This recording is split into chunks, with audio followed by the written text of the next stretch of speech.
اعوذ باللہ من الشیطان الرجیم بسم اللہ الرحمن الرحیم اللہم صلی علی سیدنا ومولانا محمد وعلی آل سیدنا ومولانا محمد وبارک وسلم ثم صلی علیہ۔ واجب الاحترام گرامی قدر معزز سامعین حضرات، آج آپ کے سامنے عید الفطر کی فضیلت، اس کے مسائل اور اس کی ادائیگی کا طریقہ جو ہے وہ بیان کیا جائے گا۔ حضرت عبداللہ ابن عباس رضی اللہ تعالی عنہما سے روایت ہے، فرماتے ہیں کہ جب عید الفطر کی رات ہوتی ہے تو اس رات کو آسمانوں پر لیلۃ الجائزہ کہتے ہیں، یعنی انعام کی رات ہے۔ اور جب عید الفطر کا دن ہوتا ہے تو اللہ رب العزت اپنے فرشتوں کو تمام شہروں اور علاقوں میں پھیلا دیتے ہیں، وہ زمین کی طرف اترتے ہیں اور گلیوں کے کناروں پر کھڑے ہو کر ایسی آواز سے پکارتے ہیں جس کو جنات اور انسانوں کے علاوہ تمام مخلوق جو ہے وہ سنتی ہے۔ فرشتے کہتے ہیں کہ اے امت محمد صلی اللہ تعالی علیہ وسلم، اپنے کریم رب کی طرف نکلو اور زیادہ ثواب حاصل کرو۔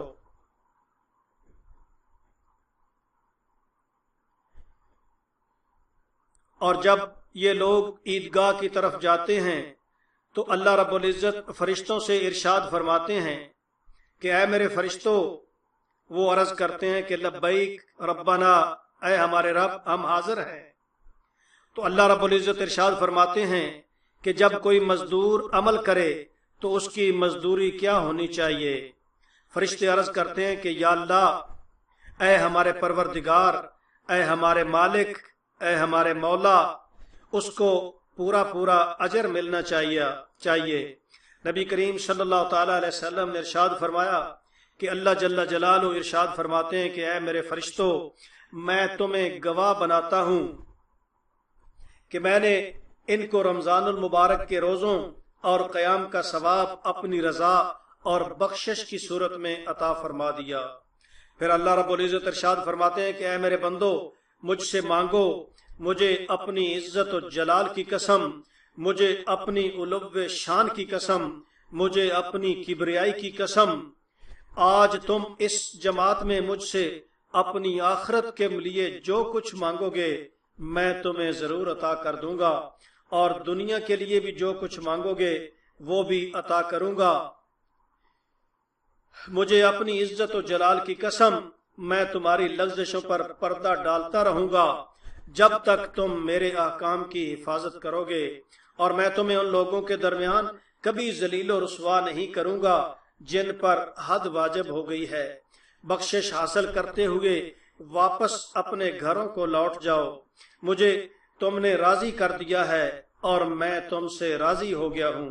نبی کریم صلی اللہ تعالی علیہ وسلم نے ارشاد فرمایا کہ اس انعام و اکرام پر فرشتے خوش ہوتے ہیں اور اس بات کی ایک دوسرے کو خوشخبری دیتے ہیں جو اللہ رب العزت نے اس امت کو عطا فرمائی ہے جب انہوں نے رمضان المبارک کے روزوں سے فراغت حاصل کی ہے۔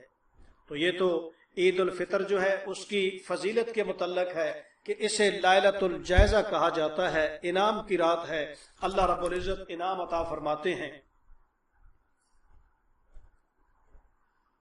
جب حضور صلی اللہ تعالی علیہ وآلہ وسلم ہجرت فرما کر مکہ المکرمہ سے مدینہ المنورہ تشریف لے گئے تو اس زمانے میں مدینہ کے لوگ سال میں 2 دن خوشی منایا کرتے تھے، ایک دن مہرگان کا اور ایک نوروز کا۔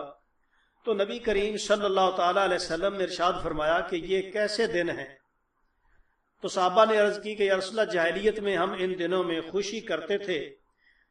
فرمایا کہ اللہ رب العزت نے تمہیں ان کے بدلے میں ان سے بہت بہتر دن عطا فرما دیے ہیں، اور فرمایا کہ ایمان والوں کی خوشی کے وہ 2 دن عید الفطر اور عید الاضحیٰ کے دن ہیں۔ بہرحال یہ بہت بڑی اہل ایمان کے لیے خوشی کا مقام ہے کہ اللہ رب العزت نے انہیں جس امتحان سے گزارا وہ ایمان والے اس پر ثابت قدم رہے اور رمضان المبارک کے روزے رکھے تو اللہ رب العزت نے انہیں انعام و اکرام سے نوازنے کے لیے عید الفطر جو خوشی کا موقع تھا وہ عطا فرما دیا۔ عید کے دن مستحب اعمال جو ہیں وہ یہ ہیں کہ سب سے پہلے آدمی حجامت بنوا لے، ناخن تراش لے، غسل کر لے، مسواک کرے، اچھے کپڑے پہنے، اگر نئے ہیں تو بہت بہتر ہے، نہیں تو دھلے ہوئے صاف ستھرا لباس ہونا چاہیے۔ انگوٹھی پہننا بھی سنت ہے انگوٹھی پہننا بھی سنت ہے اگر چاندی کی ہو۔ اسی طرح خوشبو لگائے، صبح کی نماز مسجد کے محلے میں پڑھے، عیدگاہ کی طرف جلدی چلا جائے اور نماز سے پہلے صدقہ فطر جو ہے وہ ضرور ادا کرے، اور عیدگاہ کو پیدل جانا بہت بہتر ہے، اور جس راستے سے جائے دوسرے راستے سے واپس آنا چاہیے۔ اور عید الفطر کے دن مسجد میں جانے سے پہلے چند کھجوریں جو ہیں وہ کھا لینا سنت ہے۔ تاک ہونی چاہیے، 3 ہوں، 5 ہوں یا کم و بیش، یا اور کوئی میٹھی چیز جو ہے وہ ضرور کھا کر جانا چاہیے۔ یہ چند ایک مستحب عمل جو عید کے دن ہیں۔ اب عید کی ادائیگی کا طریقہ، اس کی نیت جو ہے وہ سماعت فرما لیں۔ عید کی نیت اس طرح ہے کہ 2 رکعت نماز عید الفطر، واجب 7 زائد 6 تکبیرات کے، 7 6 زائد تکبیرات کے، بندگی اللہ تعالیٰ کی، منہ طرف خانہ کعبہ شریف کے، پیچھے امام صاحب کے اللہ اکبر۔